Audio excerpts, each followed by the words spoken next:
নিখিল বড়ো ছাত্ৰ সন্থাৰ উদ্যোগত যোৱা 2006 চনৰ পৰা আমি কমল কুমাৰ ব্ৰহ্ম ডেৰাচাত বান্ধা নামেৰে মেট্ৰিকত যিগৰাকী বা যি ছাত্ৰ ছাত্ৰীয়ে ভাল ফলাফল লাভ কৰিছে তাৰে টপ 10 বাছনি কৰি পেলাই আমি প্ৰতি বছৰে আমি সম্বৰ্ধনা অনুষ্ঠান কাৰ্যসূচী ৰাখিছোঁ। এই বছৰ আমি গড়েশ্বৰ এই বিষ্ণু ৰাভা প্ৰাংগণত প্ৰেক্ষাগৃহত আমি এই অনুষ্ঠান আজি আমি বৰ্তমান সেই পৰ্যায়ত চলি আছে আৰু এই বছৰৰ প্ৰথমগৰাকী ছাত্ৰ নয়নমণি বড়ো তামুলপুৰ ইউএন একাডেমীৰ পৰা 93% লাভ কৰি পেলাই সি প্ৰথম স্থান পাবলৈ সক্ষম হৈছে।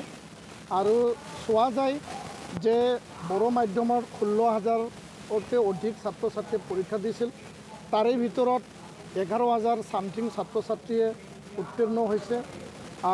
72.something ইয়াত 5% ওলাইছে আৰু য'ত নেকি অসমৰ 63% 5% আজি আমি দেখিবলৈ পাওঁ। তো গুণোৎসৱ আৰু মেট্ৰিকৰ ফলাফল বা হায়াৰ ছেকেণ্ডাৰী ফলাফলে কিছু জিলাত আশানুৰূপ হৈছে, কিছু জিলাত এইটো ছেটিছফেক্টৰী হোৱা নাই। ইয়াৰ কাৰণে গুণগত শিক্ষা অভিযান নিখিল বড়ো ছাত্ৰ সন্থাই যি চলাই আছে, এই অভিযানৰ যোগেদি আৰু অধিক কঠোৰ পৰিশ্ৰম, অধিক সক্ৰিয় আৰু বলিষ্ঠ ভূমিকাৰে নিখিল বড়ো ছাত্ৰ সন্থাৰ প্ৰতিটো কৰ্মী, প্ৰতিটো আমাৰ সদস্য, জিলা আঞ্চলিক ইউনিট আৰু কেন্দ্ৰীয় কমিটি একেলগে আমি উদ্যমেৰে আমি কাম কৰিম, সেই প্ৰতিজ্ঞা আমি আজি লৈছোঁ। আৰু ছাত্ৰ ছাত্ৰীসকলক ভাল ফলাফল, ভাল জ্ঞান আৰু মানৱ সম্পদ গঢ় দিয়াত প্ৰতিযোগিতামূলক পৰীক্ষা medical, engineering, civil service, banking service, railway service আৰু সমাজ আৰু জাতিটোৰ প্ৰতি তেওঁ দায়িত্ব সহকাৰে যাতে আগবাঢ়ি যাব পাৰে, সকলোকে যাতে তেওঁ শ্ৰদ্ধা জনায়, এই এনেকুৱা ব্যক্তিত্বৰ ছাত্ৰ ছাত্ৰী গঢ় দিয়াৰ কাৰণে নিখিল বড়ো ছাত্ৰ সন্থাই সদায় কাম কৰি যাম। অসমৰ বিভিন্ন সংবাদ মাধ্যমত আৰু বিভিন্ন দলত থকা নেতৃত্বই বিভিন্ন কথা বতৰা বা প্ৰসংগ তাত উল্লেখ কৰিছে আৰু ময়ো দেখিবলৈ পাইছোঁ।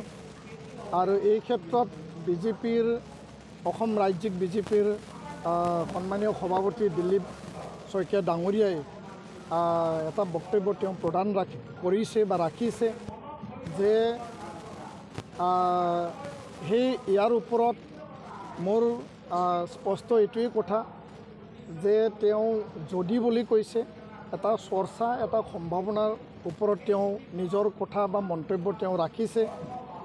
কথাটো হ'ল যে মই বৰ্তমানলৈকেও নিখিল বড়ো ছাত্ৰ সন্থাত আছোঁ আৰু যেতিয়ালৈকে মই নিখিল বড়ো ছাত্ৰ সন্থাত আছোঁ তো চৰ্চা হ'ব পাৰে বা বিভিন্ন প্ৰসংগত কিছুমানে ওলাব পাৰে, কিন্তু কথাটো হ'ল যে মই ৰাজনীতিক যোৱা বা নোযোৱা এই কথাটো যেতিয়ালৈকে মই জাতি সেৱা, জাতিৰ স্বাৰ্থত, জাতীয়তাবাদ, জাতিসত্তাক লৈ যিহেতু মই কাম কৰি আছোঁ, নেতৃত্ব দি আছোঁ, সেই প্ৰসংগটো এতিয়ালৈকে অহা নাই।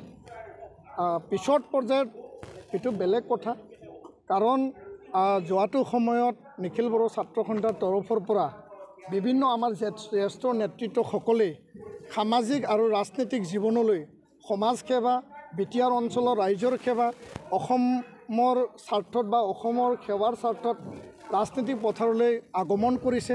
আৰু এই তেনে এটা প্ৰসংগত খুব সম্ভৱ চৰ্চা বিভিন্ন মানে ইয়াত স্পেকুলেশ্যন ইয়াত ওলাইছে। তো মই সেইটোকে ক'ব বিচাৰিছোঁ অসমবাসী, বিটিআৰবাসী, সমগ্ৰ ৰাইজক যে মই জাতিসত্তা, জাতীয়তাবাদ আৰু জাতি সেৱাৰ কাৰণে মই নিয়োজিত হৈ আছোঁ আৰু বৰ্তমান মই সভাপতিও হৈ আছোঁ। সেই প্ৰসংগটো এতিয়ালৈকে অহা নাই।